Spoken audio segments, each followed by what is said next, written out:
going on, boaters? We just got in a 2027 Premier 250 Intrigue with a dinette lounge.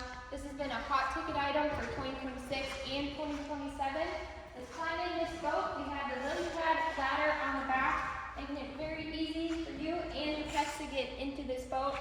Powered by a Mercury 300 Verado, nice lighted ski tow bar. Coming in, we do have beautiful nightfall, cool touch interior. Your table is already mounted and good to go. I love the wireless chargers for 2027.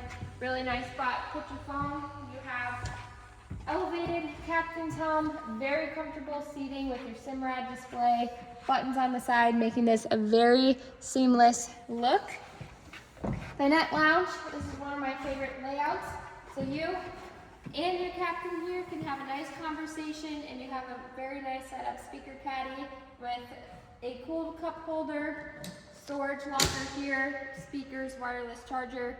Very nice spot to come hang out on your boat. This boat just got here at MarineMax Nisswa and is not going to last long, so come and check it out today.